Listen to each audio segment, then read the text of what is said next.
One fact about hantavirus infections cruise ship that most people missed. And that's not all, dozens are being airlifted home.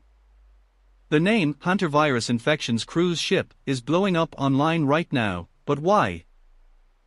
It's because this isn't just another outbreak, it's a story of governments scrambling to protect their citizens and contain a deadly virus. Since the HondiUs left South America on April 1st, 3 people have died. The vessel was stranded at sea for weeks before being allowed into Tenerife in the Canary Islands. Now, as passengers show symptoms during airlifts, it's clear this isn't just a cruise gone wrong, it's a public health crisis. Casual viewers might miss that there are 13 Spanish passengers among those infected. This detail is crucial because it shows how easily this virus can cross borders and infect multiple countries. This is where things get intense. Watch for the reactions from different governments involved as they race to handle an unprecedented situation. That's when you'll see just how big this really is. The real question now? How will this impact future travel and health protocols around the world? Stay with me, because we're about to dive into that, and more. And that's when you'll see just how big this really is. The real question now? How will this impact future travel and health protocols around the world? To understand where we are today, let's rewind a bit. Back in April 1st, the cruise ship HondiUs left South America loaded with adventure seekers ready for a journey of discovery. Little did they know, hidden amongst them was a ticking time bomb, hantavirus. The virus began to spread rapidly among passengers. By the time it docked in Tenerife on May 25th, 3 people had already lost their lives to this deadly infection. Oceanwide Expeditions, the cruise operator, scrambled as they faced an unprecedented situation. They listed 13 Spanish passengers who were affected by the outbreak, each one facing a harrowing reality. The HondiUs's arrival in Tenerife was more like a medical emergency than a typical port call. Local authorities had to decide whether to allow the ship to dock or leave it adrift at sea. In the end, they granted permission for the vessel to anchor near Granadilla de Abona. But that wasn't all. Soon after, military and government jets began landing in Ireland, transporting infected passengers home for treatment.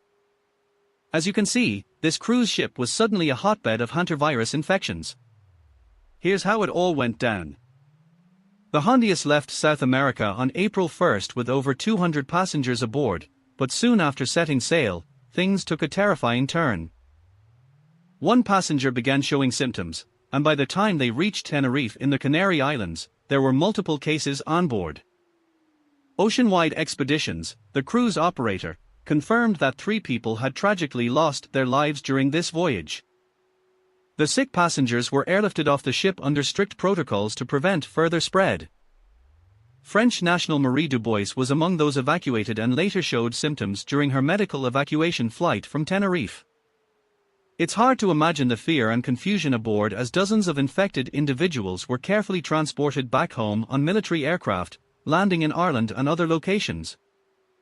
The HondiUs faced severe scrutiny and isolation measures after docking near Granadilla de Abona. The ship had been stranded at sea for weeks while authorities debated how to proceed. When they finally allowed it to anchor, all hope was not lost, but the stakes were incredibly high. With hantavirus cases spreading rapidly and multiple deaths reported, this cruise turned into a nightmare scenario. Passengers faced strict isolation with hospitalization lasting 72 hours of hospitalization for those affected. It was clear that time wasn't on anyone's side. The gravity of the situation didn't just hit passengers, governments around the world were put on high alert. France saw its first case as a national from the cruise ship showed symptoms during airlifts out of Tenerife. That's when things got personal for many, not just hypothetical. But that wasn't a real shock. As dozens of people began their journey back home in military aircraft, one decision narrowed options: all 5 patients were placed under strict isolation. This move sparked outrage and fear among family members waiting anxiously on shore. Concerns quickly spread about how this outbreak would affect travel restrictions and public health measures globally. The internet noticed something else. A Spanish official revealed that 13 passengers from the cruise ship, all nationals, had been directly impacted by hantavirus infections since leaving South America. That number alone sent shivers down spines worldwide. The real tension. Passengers face 45 days of self-isolation upon returning home, essentially cutting off their lives for almost 2 months as they recover and monitor symptoms. And that's where it got messy. With the WHO estimating between 10,000 to 100,000 hantavirus infections annually around the world, this with the WHO estimating between 10,000 to 100,000 hantavirus infections annually around the world, this outbreak on board the HondiUs is just one small but devastating chapter in an ongoing global health challenge.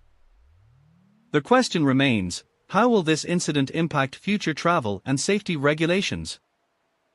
Will cruise operators be forced to implement stricter protocols or even reconsider sailing routes through regions where hantavirus outbreaks are common?